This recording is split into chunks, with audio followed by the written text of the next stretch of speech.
Now, day 8 on the Triumph Legend, so just over a week at it so far. I've done the valve clearances, refurbished the rocker cover completely, and of course done a full fluid service, every fluid on the bike. And in doing the coolant, as you might remember, the coolant pump has sprung a leak, which is pretty disappointing. It's not unheard of, but it isn't common either. So it's something I've got to deal with before I can move on and put the coolant back in after doing the valve clearances. So that's pretty much everything done with regard to a full service on the engine. There'll be other things like chain and sprockets and brake pads and bearings all over the bike, but all of that is just long-term wear and tear, and a lot of it's just for good measure, but it's not servicing. Servicing, done. Ticked off today, once I can refill the coolant after re-kitting the pump. So let's go on with that. Right, that is one fastener all your posh tools won't access. Good old-fashioned Allen key.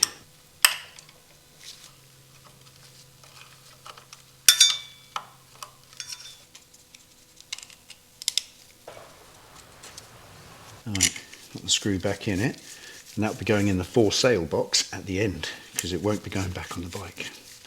Got a plan. Right, the pump's held onto the engine by these 3 screws, and that one also serves as the drain screw, so we'll take that one out first, just in case there's a little residue left inside. Probably not. No, you're okay. And we'll take the block drain screw out while we're at it, just for good measure. Right, for getting the pump out, you've got these 3 bolts, but as well as that, you've got 2 coolant hoses above it to come off, and this metal hard pipe in front, which actually slots into the pump in there with a rubber O-ring. And that goes all the way up to the radiator, so we loosen the clip, pull the hose off, and it's also bolted to the crankcase here with a hard bracket. So we take all that off before we can release the pump. Something that's just dawned on me, having worked on this coolant system for the last few days, is that all the Jubilee clips that hold all of the hoses on have all been spray painted black. I don't know why. They're stainless steel, you don't have to do that. Why would you bother? But someone's done it. They've all been removed off the bike, spray painted and put back on, so they visually blend in, I imagine. They live under the tank, under this shroud, and up underneath things out the way. They're not really that visual anyway, but someone's taken the trouble to do it. Paint them all black and put them on so they visually blend in. That's the kind of love that shows you the bike you bought has really, really been cared for. And I found no neglect on this bike whatsoever yet. And that makes me really happy, because this is a keeper.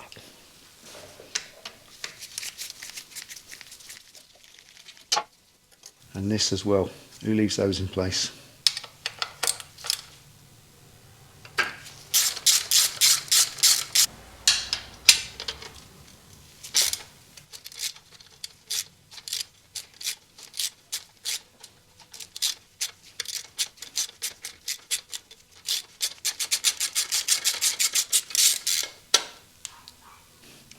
That was lucky.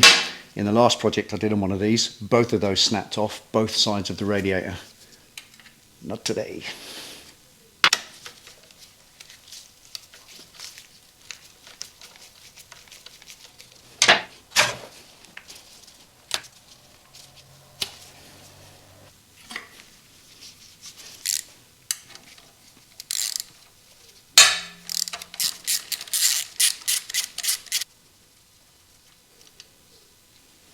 Right, and this is a steel bracket with a square captive thread, so it's just the bolt that moves, which is a 12mm from the top.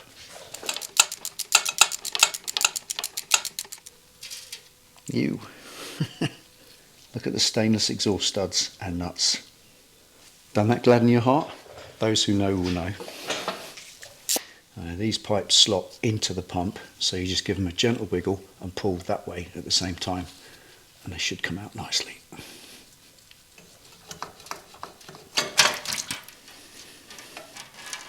Right, looking at this pipe with its bend at the bottom there, that being the lowest point in the cooling system, and that being the drain hole there, you've got about that much that you're never going to get out unless you take the pipe off. And that's about a cupful, as you can see there.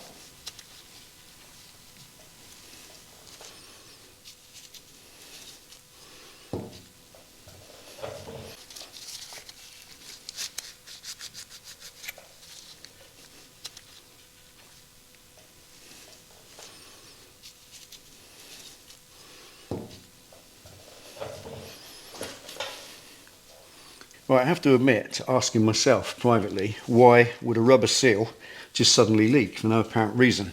Well, I think I have my answer. There it all is. It's gone like a piece of plastic. This, what was once a rubber seal, is kind of gone hard, solid.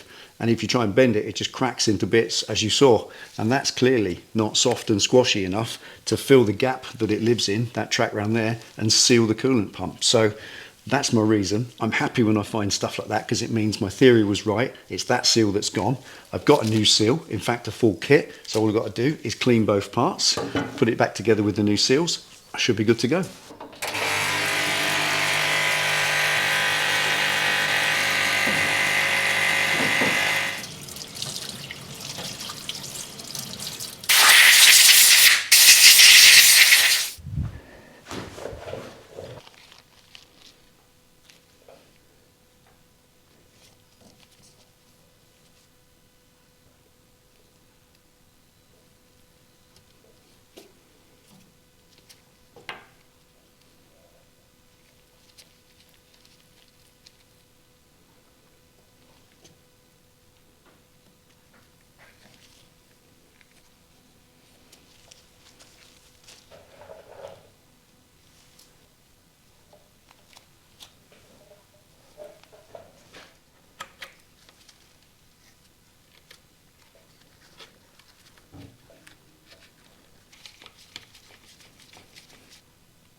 Right, the bolts that hold the pump together and into the engine are done up at 12 Newton meters, which I think is 9 foot-pounds in old money.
that's everything buttoned up. Let's throw the coolant back in, chuck the tank back on, run it up and see if it's fixed.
Dry as a bone, baby. Perfect. Right, that's it for today. Coolant leak sealed, absolutely dry as a bone. I ran it right up to working temperature till the fan kicked in, so I put it under a little bit of stress as well, and absolutely nothing. Every single joint is completely fluid tight. Happy with that. Now, also I got a little bit more coolant in there when I was refilling it, so that was good because I now know the system is completely purged of air. I can forget that, sign it off and move on. Same goes for all the other servicing jobs, including the valve clearances, everything done. However, there is one final little job I've got to do that is related to servicing. Slightly irritating, but thanks to a few of you who noticed something when I was doing the oil change, I've got to go back to it, got to visit it again. Those who know will know, either side of the oil filter that fits up underneath the engine inside the sump, there should be a metal washer, top and bottom, and the bike didn't have any on it. I took the filter out completely. Normally, if I dismantle something, I observe how it's put together and I put it back together exactly the same way, but in the heat of filming and getting on with the job, I just missed the fact that there's obviously meant to be two washers either side of the oil filter, one top and one bottom. And a few of you pointed that out to me, and honestly, thank you so much for that, because I don't think I would have remembered once you move on with the project, and they should be there. And I've got them, so I've ordered those. There's no way I can leave it. What I've got to do is drop the oil out, won't take too long, drop the filter out again, and then replace these two factory washers that have to go above and below the oil filter to protect the rubber seal from the spring pressing into it, and the seat at the top has to be protected as well. They have to be there, as you quite rightly pointed out. So in the next video, the final video on this for a while, we're going to drop the oil, drop the filter, replace these, put it all back together, run it up, final check everything, and then we're done. And then this bike can sit over there to one side for a little while we get back on the Goldwing and start on the suspension surgery, which I'm really looking forward to. If you're enjoying what we do on the channel with the Triumph and with the Goldwing and any other project as well, then maybe consider subscribing to the channel and drop us a like as well, because it all helps support what we do. It helps the algorithms realize that we need promotion, as all of us do. Anyway, that's it for today. Thank you for watching. Take it easy, ride safe. I'll see you next time.